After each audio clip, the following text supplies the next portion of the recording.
Hello viewers, আসসালামু আলাইকুম। আশা করি তোমরা সবাই অনেক ভালো আছো। আলহামদুলিল্লাহ আমি অনেক ভালো আছি। আজকে নতুন একটা ব্লগ নিয়ে তোমার সাথে হাজির হলাম। দুদিন ধরে কোনো ব্লগ করতে পারতেছি না যে কি ব্লগ করবো আর কি ঘরে বসে। তারপর ভাবলাম যে আজকে একটা ডেইলি ব্লগ করে ফেলি, তো চলো শুরু করা যাক। তো সকাল সকাল উঠার পর হলো গিয়ে আমি আমার বেডটা গুছিয়ে ফেলাম সুন্দর করে।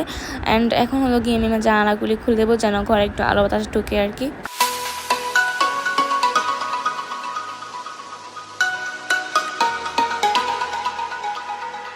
অ্যান্ড আজকে হলো আশুরার রোজা, তাই আমার আম্মু আব্বু দুজন রোজা রাখছে, আমি রাখি নাই আর কি। তো আমাকে তো ব্রেকফাস্ট করতে হবে, তো এখন হলো গিয়ে আমি ব্রেকফাস্ট করতে বসে গেলাম। অ্যান্ড আজকে আমি আমার ব্রেকফাস্টে ভাত খাবো, যদি আমি সকালবেলা ভাত খাই না তবু আজকে খাইতে হইতেছে।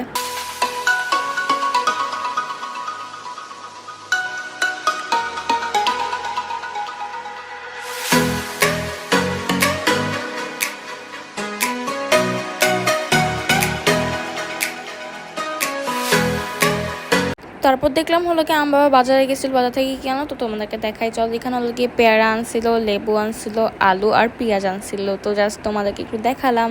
তারপর চলে আসলাম হলো গিয়ে ছাদে, কিছু জামা কাপড় দেওয়া ছিল তো সেগুলি দিতে আসলাম আর কি ছাদের বেলা। আর দেখো গাইজ, আকাশটা কিন্তু অনেক সুন্দর লাগতেছিল, বাট এক পাশ দিয়ে মেঘলা আরেক পাশ দিয়ে কিন্তু ভালোই আছে।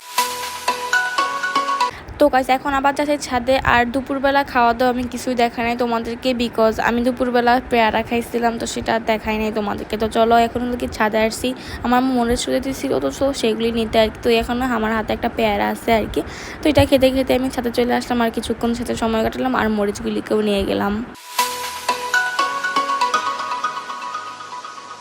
তারপর আমি কিছুক্ষণের জন্য নিচে গেছিলাম, আর নিচে যাই দেখি 3টা ছোটো ছোটো বিড়ালের বাচ্চা কে জানি ফালায় রেখে চলে গেছে। তো তারপর আজকে একটু বেশিক্ষণ থাকলাম না নিচে, তারপর বাসায় চলে আসলাম। যেহেতু আজকে রোজা রাখছে আমার আম্মু আব্বু, ওনাদেরকে ইফতারে একটু হেল্প করব, তো এই জন্য আমার আম্মু আব্বুকে আমি হেল্প করতেছিলাম দুইজনকে কাজে আর কি। দেখতে পাচ্ছি এখানে হলো গিয়ে আমার আম্মু সব কিছু বানিয়ে ফেললো অলরেডি। দেখো এখানে কিন্তু সব ভাজা পোড়া সব আছে। অ্যান্ড এদিকে হলো গিয়ে সব ধরনের সালাদ আমার আম্মু কাটছিল, আমার বাবা কাটছিল। তো এখানে হলো গিয়ে বাবা আম্মু শরবত বানাইছিল। তো এগুলি আর কি আমাদের আজকে ইফতারে থাকবে।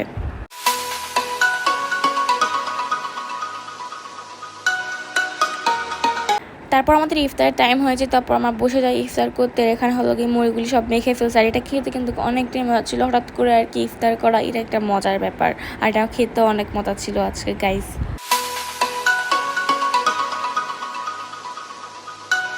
তো ভিউয়ার্স, আজকের ব্লগটা যদি তোমাদের কাছে ভালো লেগে থাকে তাহলে অবশ্যই আমার চ্যানেলটি সাবস্ক্রাইব করবে, লাইক শেয়ার কমেন্ট করতে ভুলবে না। কিন্তু আজকের ব্লগটা এই পর্যন্ত, আল্লাহ হাফেজ।